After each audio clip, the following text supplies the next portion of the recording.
Birleşken Devletler Teşkilatı'nın yılda bir qitim açıdığan Xalqara Muhit Özgürüş yığınının 28. qitimlik yığını bu yıl 30. noyabrdan 12. dekabrgacha Arab Birleşme Xalifaligining Dubay shahrida o'tkazilgan. Mazkur yig'inga Amerika Xalqaro Diniy erkinlik komitetining komissari Nuri Turkal apandi muhit o'zgarishining Uyg'ur qirg'inchiligiga ko'rsatayotgan salbiy ta'sirini o'tirg'a qo'ygan. Nuri Turkal apandi nuqtaliq holda muhit o'zgarishining Uyg'ur qirg'inchiligiga bo'lgan ta'siri to'g'risida to'xtalgan bo'lib, u mundaq deydi. Arab Birleşme Xalifaligi hukumati meni bu yig'inda doklad berish uchun taklif qilgan edi. Men doklatimda eng ko'p gavdalantirgan narsa mushu tabiiy boyliqlar kelajakni o'ylamagan ahvol ostida shaharlashtirish sabablari tufaylidan qandaq ig'ir buzg'unchilik uchrayotidi degan nuqta bo'ldi. Masalan, hozir Uyg'urlar duch kelayotgan milliy qirg'inchilik masalasi, jumladan Uyg'urlarning majburiy qulluq amkigiga selinishi, hozirgi elektronlik mashinalarning batareyasini yasashda Uyg'urlarning majburiy amgakka selinayotgan masalalarni nihoyatda aniq misollar bilan sharhlab berdim.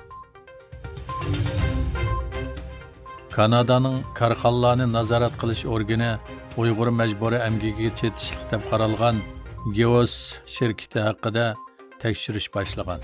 Egilishicha, bu shirkat majburiy amgak masalasi mavjud bo'lgan zavodlarning materiallarini ta'minlaydigan Xitoy shirkatlar bilan ta'minlash munosabati yo'qligini isbotlash uchun yetarli dalil bilan ta'minlamagan.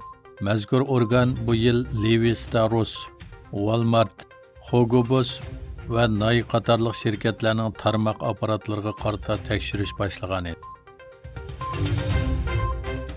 10 dekabr Xalqaro inson haqlari kuni munosabati bilan İstanbulda inson haqlari va xalqaro qonuniga asosan Sharq Turkiston va Falastindagi inson haqlari dafsandichiligi nomli axborot e'lon qilish va ilmiy muhokama yig'ini o'tkazildi.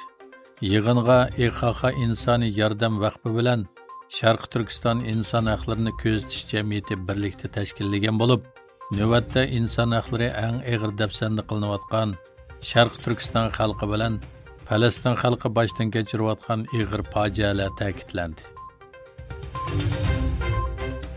Bermuda davlatining shimolidagi ba'zi rayonlarni egallab olgan uch qurolli qo'zg'olonchi guruhi Xitoyning murosasa qilish orqali siyosiy o'zgarish bilan taxtga chiqqan harbiy hukumat bilan ko'rishgan.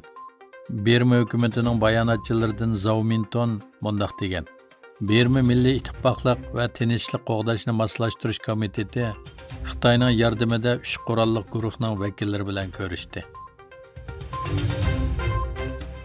90-yillarda Xitoyning yezlaridagi AIDS yuqumini bayqagan va keyincha Amerikaga ko'chib ketgan faoliyatchi doktor Gao Yaoji 95 yoshida o'lgan. Uning ayni vaqtda necha 10 ming odam yuqumlanganligi mo'ljallangan AIDS to'g'risidagi bayonlari Xitoy hukumatini g'azablantirgan bo'lib, u keyincha Amerikada surgunda yashagan. Avstriya, Bulgariya va Ruminiyaning Schengen viza rayoniga qo'shilish masalasidagi maydonni yumshatdi. Ruminiya va Bulgariyaning Schengen erkin harakat rayoniga qatnashishga qarshi turib kelgan Avstriya doiralari Yevropa ittifoqining tashqi chegarasida texmi qattiq bexatarlik tadbirlari yo'lga qo'yish badaliga bu ikki davlatning faqat Osiyo sayohatini Schengen rayoniga kirishga yo'l qo'yadiganligini bildirdi.